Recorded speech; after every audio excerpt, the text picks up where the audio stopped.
This is the Chamber Chat Podcast, the show dedicated to chamber professionals to spark ideas and to get actionable tips and strategies to better serve your members and community. Hello, Chamber Champions. Welcome to Chamber Chat Podcast. I'm your host, Brandon Burton, and it's my goal here on the podcast to introduce you to people and ideas to better help you serve your chamber members and your community. Our title sponsor is Community Matters, Inc. With nearly 20 years in the chamber industry and over 100 media awards presented to their chamber partners, Community Matters provides the R&R that every chamber needs, revenue and recognition. When it comes to publishing a chamber map, directory, or community guide, Community Matters has a trusted experience to help your chamber accomplish your goals. With different advertising sales models and publication styles, Community Matters will help you create a non-dues revenue machine. Let's hear from Becky Womble, President and CEO of the Bastrop Chamber, to hear about her experience using Community Matters. I've been using Community Matters for probably 6 or 7 years now. And in a previous life, I sold commercial printing. So I can highly recommend Community Matters because it's a complete turnkey job for any busy chamber exec. Basically, you give them a membership list, and from there, they contact your members, and it's no high pressure sales or anything. And it really is a complete turnkey job from start to finish. And it's a wonderful, beautiful printed product whenever you're finished. And I'm very sold on Community Matters, and with a printing background, big endorsement for me. To learn how Community Matters can support your chamber with your next publication, please visit communitymattersinc.com/podcast to request your free media kit and request a proposal to find out what kind of non-dues revenue you can generate. Our guest for this episode is Jill Roland Lagan. Jill is the native of Boulder City, Nevada, and she is an experienced entrepreneur and community leader and has been the Boulder City Chamber of Commerce CEO for over 20 years. Driven by the need to see others succeed, she takes pride in providing each chamber investor with their time and consideration so that they are empowered to surround themselves with success as well. As a CEO, her goals include building the business community to be economically strong and setting the chamber at the forefront of that by being a bright light in Boulder City that provides excellence in community service to visitors and to those doing business in Boulder City. Jill, I'm happy to have you with us today on Chamber Chat Podcast. I'd love to give you an opportunity to say hello to all the chamber champions who are out there listening and share something interesting about yourself so we can all get to know you a little better. Well, thank you so much for inviting me to be a part. I am truly honored, and I have an interesting tidbit that I'm very, very proud of and honored to say that my daughter is an Olympian. She is an Olympic shooter. She shoots air pistol, standard 22, as a wonderful female athlete for the United States. And so she was able to participate in the Tokyo Olympics. We were unable to be there, so it was a little disappointing. So we're kind of excited that she is again in the running for the Paris Olympics. So Summer Olympics next summer. And that's one of my all-time favorite things to share. That is fantastic. I wonder, so last summer, our family took a trip through Colorado and Utah, and we stopped at the Olympic Museum, the new Olympic Museum in Colorado Springs. Yes. And they have a table set up where you get to meet an Olympian. And there was an Olympian doing the same event that your daughter. So I'm wondering, has your daughter been there manning this the booth there at the Olympic Museum? I wonder if I met her. So she trains at the Olympic Training Center there. I don't know if you went to just the museum or if you actually went to the Olympic Training Center itself. And she does work in both of those different locations and has the honor of being able to sit there at the table and get to visit with people and take them on their tour.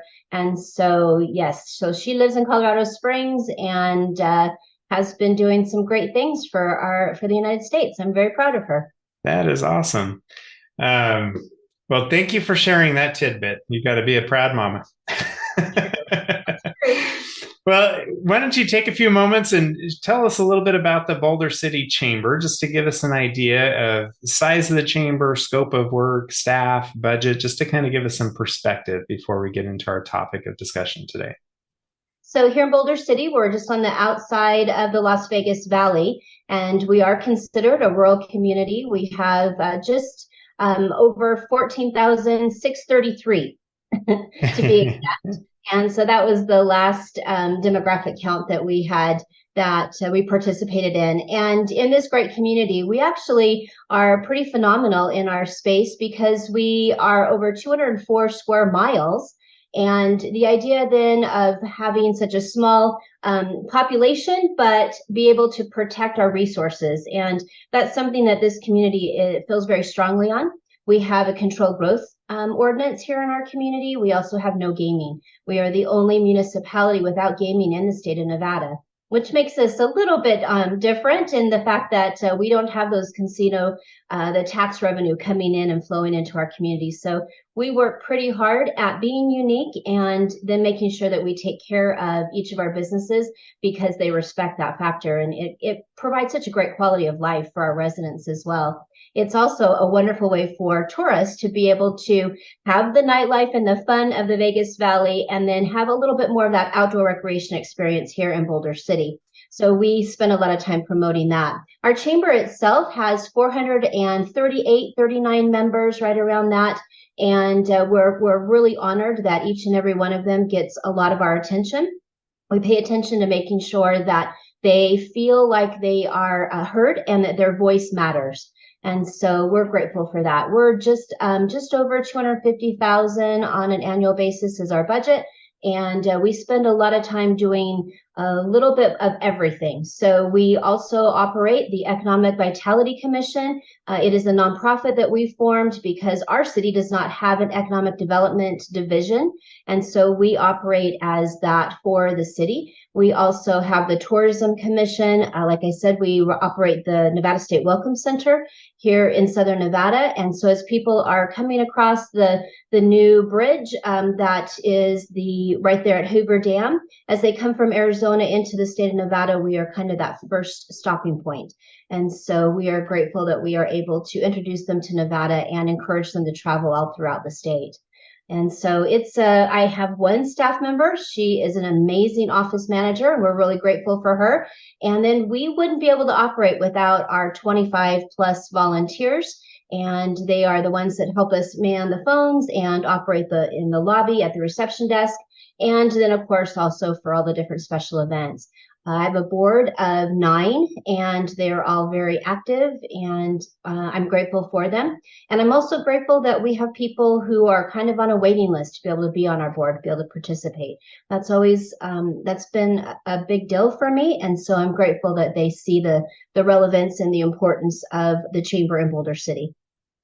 All right. Well, that definitely helps to paint the picture. And you guys are very involved for you and one other staff person. So, like you said, heavily relying on those volunteers who step up and help out. And you guys are managing it well, it seems, to be able to keep all those things afloat. We're trying. We're doing the best we can. And like I said, our volunteers are heavily recognized. We always want to make sure that they realize how important they are. And I think they even see that without them, we would not be operational. And I know that they're very proud of the work that they do because we do great work here. Absolutely. So the topic that we decided to settle on for our conversation today, the title of this episode might seem a little contrarian. So we're talking about a 3P versus a 3C chamber debate. And for those who've been in the chamber world a little bit, know the difference between a 3P chamber and a 3C chamber. And we're going to get into a discussion about why we may not want to just totally neglect the 3Ps as we move forward with chambers. But we'll get in deeper in this conversation as soon as we get back from this quick break. Are you looking for a year-round, affordable, and timely shop local campaign for your chamber or CVB? Look no further. Build a custom Eat, Shop, Play mobile app with App My Community by visiting appmycommunity.com/chamberchat. App My Community mobile apps are not just simple membership directory listings. They provide many more capabilities to engage with your community. Provide your residents with a robust events calendar. Partner with a local fair, festival, or farmers market to provide a schedule, map, and other resources to promote the event. Run a Small Business Saturday campaign any time of the year using built-in scavenger hunts. Allow your membership to communicate directly to their customers via push notifications. Your App My Community mobile app will be a unique member benefit, allow you to generate non-dues revenue with sponsorship opportunities, and best of all, provide a valuable resource to your community. Please visit appmycommunity.com/chamberchat now to receive 10% off your first year of an App My Community mobile app. Exciting news! Introducing Piply by Chamber Nation, the innovative solution to manage and promote your community for unstoppable growth. Joining the Chamber of Commerce means one thing: commerce. Businesses want to thrive, and Piply is here to make that happen. With Piply, your members can experience remarkable benefits even if they can't attend events. It's a game changer for retention. Say goodbye to ordinary directories and embrace a transformative commerce management system. Unlock the true power of commerce management.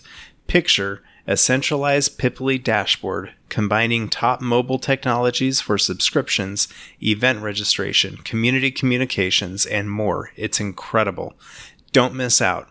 Visit piply.com to learn more. That's PIPPILY.com. Schedule your demo at richardscalendar.com. It's affordable and delivers more. Piply by Chamber Nation. Your community's future starts now. What if you could keep holiday shopping local this year? Launch a community card with Yiftee and you can. Hi, I'm Raquel from Yiftee. Yiftee works with over 500 chambers, main streets, cities, and downtown associations, providing custom-branded electronic gift cards that can only be redeemed at your local businesses. This program is free for you and your participating businesses. And if you sign up now, you'll watch your local businesses thrive this holiday season. Email sales@yiftee.com to learn more. That's sales@yiftee.com. All right, Jill, we are back. As I teased before the break there, we're going to be talking about 3P chambers versus 3C chambers and maybe the debate that comes up with that, but specifically from the perspective of a smaller chamber. I think for some of these really big, maybe regional chambers or larger cities, it's easy to get on board with the argument of a 3C chamber, and it makes a lot of sense. But for a smaller chamber, I think I think we both agree there's still some value in some of those 3Ps and being, involved there more locally and doing some of those traditional things chambers have done. You mind sharing some of your thoughts from your perspective as a chamber of you plus one other staff? I would put you in the smaller chamber category, but how do you see that debate with the 3P versus 3C? I am a huge advocate of 3Cs, and I always will be. Having been a former board member with the Western Association of Chamber Executives, and still currently on the foundation there, I absolutely believe in the work that is being done and in the idea that many chambers need to relook at what it is that they do, their performance in whether they're doing the parades, pageants, and pancake breakfast for the right reasons. Because I believe that you can still be a 3C chamber. You can still be that champion, that convener. You can still do those great things. But I think that in some of our rural communities, especially, the person that leads or the entity that leads that organization and that community with those pancake breakfasts, those parades, those pageants, those things that make that community special, that might drive the tourism to that area, that might create that quality of life. I think in those communities, it's very valuable and still very relevant for chambers to be a part of that. I will say that I truly do believe that collaboration is what makes it important for chambers to understand what are they good at. You can't be good at everything. You can't do everything 110%. So what can you do that you do really, really well? And I do believe that in some of our smaller areas and smaller communities that they still need to do the P's and the C's. And it means that for a smaller staff, we kind of have to be on top of a lot more than some of the larger metro chambers. They play such a key role. And I feel strongly about what it is that they do as well. But we see that in many of those communities, they're really taking a larger role in the political side of things and government affairs. And for me here in my region, I am so grateful that we have the Metro Chamber, the Vegas Chamber, the Henderson Chamber, because I don't have the time to stay on top of some of those things. So I kind of have to glean from them some of that information. I'm grateful for that. And so I see where their relevance level lies. Here in my community, however, if we weren't doing the Christmas parade, there would not be activities that are happening and centering around that time. And that's when we bring people into the community to stay a little bit later, to shop in those shops, to provide those retailers some of that opportunity as well. And so I see relevance in both locations, large, small, but I also see the importance for each chamber to determine what it is they do best and what it is they can do to remain relevant. And in my particular community, I have to do P's and C's. That's right. So it's not a matchup necessarily of the P's versus the C's, but it's the P's and the C's. I was going to ask you about how you work with your regional chambers and metro chambers to, especially on those areas of advocacies and public policy and things like that. How are those relationships fostered? How do you develop those? And really, I'm asking this because I know there are a lot of newcomers into the chamber world who typically will start at a smaller chamber, and they need to know how to build some of those relationships and to really lean into the advocacy side, even though you may not have the staff and the bandwidth to take it all on yourself. Well, because I don't have the staff and the bandwidth, I am really a champion for making sure that you utilize your key partners. And for me here in Southern Nevada, that means Vegas Chamber, Henderson Chamber. They are really my go-tos, as well as our ethnic chambers. I don't have the ability to formulate an entire Hispanic chamber, Asian chamber, or urban chamber, but I have got some really great friends and other CEOs that do that really well. Why would I want to reinvent the wheel or even attempt to do it in a halfway manner? I very much want to lean on those people and collaborate. And it makes us stronger when we are partnering with those other chambers and see them as in the collaboration sense versus in some kind of a competitive sense. Because I really do think that we're all stronger as we bridge together, and our voice is stronger when we're all together. We really noted that here in Southern Nevada with our different legislative sessions. And when it stated that the chambers have this opinion, that speaks volumes to those elected officials and those policymakers who are worrying about what does that do to the business community and how is that impacting some of the residents that are part of those communities. So I truly believe that those partnerships and collaboration are key and essential. And I'm very grateful that we've always had a great relationship with our partners in the Vegas Valley. And I know that in some communities we're getting to the point where a lot of the chambers and who they represent and the communities they represent are all merged, right? And so in some of those areas, we have to think of, it may not be that a small chamber is small because of the rural area, but small because the people that they represent are in a small geographic section, even though they represent a larger community. And so not all small chambers are that because of the population. It also has to do with the region that they represent. And it's even key for them to be able to be a part of what the other chambers are doing and making sure that we have a stronger voice together. Absolutely. And I would even argue that the sense of community and what communities are has changed as the world has gotten smaller. It used to be that you lived in a community because you worked in the community and you went to church in that community and your kids went to school in that community. And now this community can mean countywide. It could mean, neighboring communities that you commute into and whatnot. So being able to collaborate with those neighboring communities, if you will, to use that term a little more loosely, I guess, is just being open-minded to being able to see where those opportunities are to make a stronger overall community. So I think there's a lot of advantages, though, too, for a smaller chamber, where you had mentioned the Christmas parade really draws people to your community, allows for more shopping, for businesses to stay open later, and really being an economic driver at that time of year.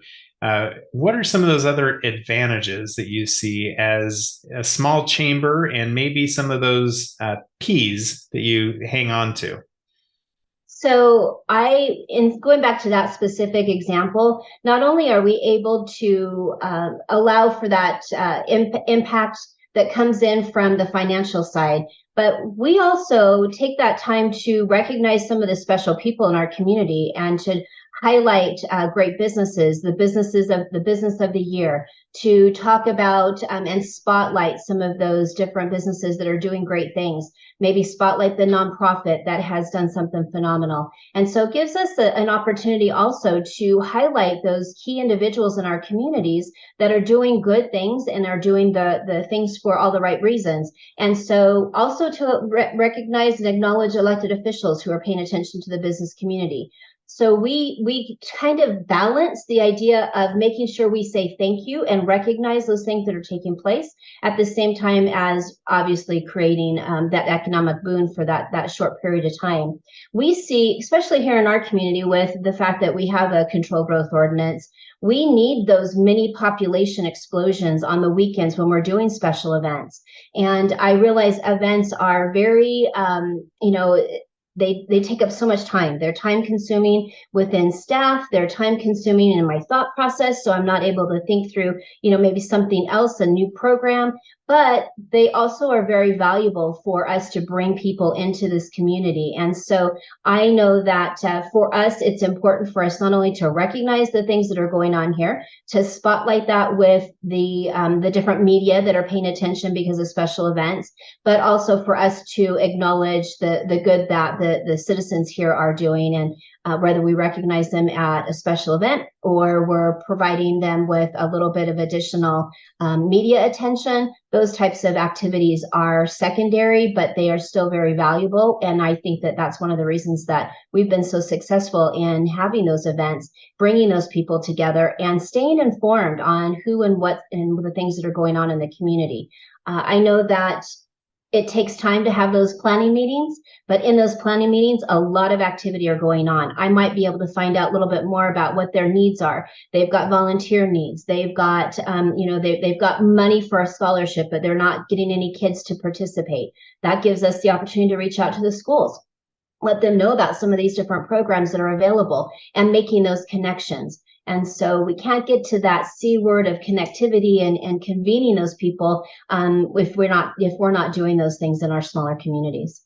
That's right. And I love that as you are getting together to plan a big activity, a parade or whatever it may be, to keep your eyes and ears open, because you're going to learn so much as you deal with those volunteers and businesses that are being a part of this, that then you can build upon and continue that momentum of your chamber just by being aware and paying attention and not being so hyper focused on that one event that you're working on, because it does take a lot of bandwidth. So you may have to be very intentional about paying attention to those other signals as you see them. I'll call them signals. Yeah. Yes, and chambers always want to be part of the solution, right? We pride ourselves on finding those solutions in our communities and for our business owners. And so you would not know that. You would not know where the need is if you weren't connected, if you weren't involved, if you weren't engaged.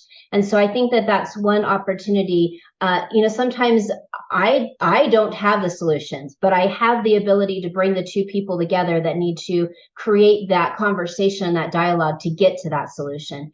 And so I see us as being really that conduit, and we would not have that opportunity if we weren't involved and engaged in what's going on in some of the different organizations. And I find that to be many rural communities, many small communities, that's where they excel, and that's what they do so well, that creates that relevance for that community to have a chamber. Absolutely.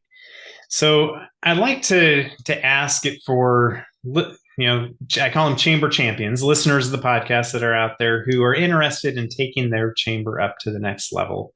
What tip or strategy or action item might you offer them to be able to accomplish that? I know that had I not had a wonderful mentor, Kara Kelly was with the Las Vegas Chamber at the time, had she not introduced me to Western Association of Chamber Executives, I would not be where I am today.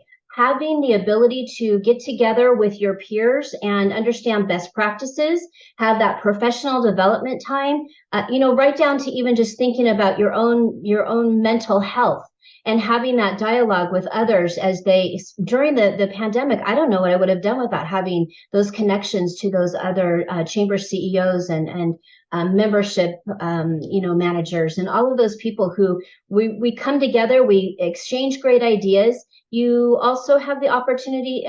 I learned even more with ACCE and some of the other association organizations. Meeting together with them has been probably the biggest thing that has excelled my career and has helped us make this chamber better. Had I not had those relationships, if I had not had those peers to go to bounce ideas off of, even just simply finding out about some of the different vendors that they use that they have vetted out and know that, this is a great credit card processing company or this is a great insurance program. So having some of those things and meeting up with them and being a part of those different organizations, I 100% highly recommend. I truly believe that they are what has made my job a lot easier. Yes, it's much easier to learn from others who've gone through and gain some of those bumps and bruises themselves, so you don't have to do that yourself. That is true. And when you get back to your board and you're reporting to your board, it is so valuable to be able to say, my peers in these 6 communities or, in the Western region or the Eastern areas, it creates quite a bit of stability, continuity, and it gives you the ability to share with your board and other people that other people are doing this, and it has been proven. Well, and I would say one of the big reasons why I started this podcast was I would work with chambers who I saw were really struggling. I saw some that obviously were doing very well, but some that were really struggling. And the more I learned about it, they were not members of their state association or their regional association or their WACE or ACCE. They weren't learning from their peers. Maybe they had a neighboring chamber that they were connected with, but that was about the extent of it. So I thought the podcast could share some tips and strategies and best practices and really be able to get people like Jill on to encourage you to be a part of these peer associations so you can learn and build those relationships and learn from your peers to really accelerate your growth in the chamber industry. So thank you for sharing that as a tip and action item. It takes a lot of pressure off of us when I don't have to have all the good ideas, and I know that I don't. And I love being able to give credit to another chamber for some of the great things that they're doing that I can say, hey, let's give this a try. Take some pressure off of me. Right, exactly. So I like asking everyone I have on this show this question. As we look to the future of chambers of commerce, how do you see the future of chambers and their purpose going forward? I have always had a huge passion for chamber work and the fact that we represent the business community. Those voices need to be heard, especially in that small business realm. Obviously, they are going to be the lifeblood of this country from now until whenever. And so I really want to make sure that chambers are relevant in small communities. And I feel like the best way that they can do that going into the future is putting aside any ill will or bad feelings that might have happened through lack of collaboration. Maybe they had an economic vitality or an economic development entity come into town and they didn't get a seat at the table. Go ask for that seat at the table. Make sure that you're opening those doors. Be a part of some of those different activities that are taking place in your community that makes it so important for you to be at that table. Make sure that when the city council creates new programs and new scope of work, that they know that they need to reach out to the Chamber of Commerce to ask those questions of how that fits, how they fit into that picture, and how they feel that that's going to be impactful to the business community. I really believe that being part of those regional organizations, whether it's economic development, whether it's some of the different programs that are happening statewide with your legislative issues, government affairs type activities. I feel like if we are more engaged and involved and part of some of those bigger pictures, that's how we fit in so that they can see that when the chamber speaks, it means something. When the chamber is engaged or asked to be a part of something or asked their opinion, I feel like if we're not part of all of that and we're not making sure that we have a seat at each of those tables, that we will get left behind. And I know that that for me is something that I'm always paying attention to. I want to make sure that without burning us out, obviously you only have so much time, but making sure that you have made a splash in your community so that people are going to the chamber to make sure that they know that the chamber's opinion is high and that they have the ability to make a difference in that community. So that doesn't happen without that collaboration. And in some communities, it may not be, especially new people. If you've got a new chamber exec that's just trying to get in and trying to make a difference in that community, the best thing they can do is go meet up with their elected officials, the leaders of the economic development organizations, the leaders of the tourism organizations, and make sure that they realize that they want to be a part of the solution for that community. Absolutely. Well, I wanted to give you an opportunity, Jill, for anyone out there listening who'd like to reach out and connect from you and continue this conversation or maybe learn more from your example and connect with you. What would be the best way for someone to reach out and make that connection? Well, thank you for that opportunity. And I'm going to do a shameless plug for the Best Damn Podcast, which we also host. And we're very excited that we have that chance. And obviously, podcasting is probably something else that people need to look at for the future. We know how important that has become and what a great tool and a resource for our communities. And not only that, outside of our communities, for us to be able to reach a broader audience, much like Chamber Chat does. And so I very much want to introduce that to everybody. But my website is bouldercitychamber.com. And anyone's welcome to give me a call or an email. Our phone number, 702-293-2034. And my email is jill@bouldercitychamber.com. Awesome. And I will get all of that in our show notes for this episode, including a link to the Best Damn Podcast. And I couldn't agree with you more. The value that a podcast brings for a chamber, but just getting your message out there, telling the work you're doing, telling the stories of your members, and just, bringing in those outsiders who maybe are coming for a visit or looking to relocate to the area. Just give them a sample of what your community is about. And I will do a shameless plug for my podcasting guide and course that I have for chambers to get up and going with the podcast. And you can find that at chamberchatpodcast.com/pivot. So there's a free guide to get started and then a link for the podcasting course as well. But Jill, this has been great having you on the podcast. You brought a lot of value and great perspective that I think some people may be a little hesitant to say out loud. So I'm glad we had this discussion, and hopefully some of the smaller chambers out there listening can say, yes, that's what I feel, and they can resonate with that and really lean into that work that matters. So thank you for being with us today, and enjoyed having you with us on the podcast. Thank you. Thank you for this great opportunity, and thank you for your great work. If you are a chamber professional, please subscribe to Chamber Chat Podcast in Apple Podcasts, Google Podcasts, or Spotify. When you subscribe to Chamber Chat Podcast, new episodes will show up in your podcast app each week as they are released. If you're finding value in this podcast, please leave us a rating and a review in iTunes. But most importantly, please share Chamber Chat Podcast with your colleagues that are in the industry. Have you ever thought about creating a podcast for your chamber? We always hear about how chambers need to be storytellers. What better way is there to tell the stories of your members and the work of your chamber than through a podcast? Your audience is waiting to hear from you as a convener of leaders and influencers, champion for business, and catalyst for change within your community. I just launched a chamber podcast course with the goal to get your very own podcast started within 30 days. Visit chamberchatpodcast.com/pivot to learn more and to enroll in the Chamber Podcast course today.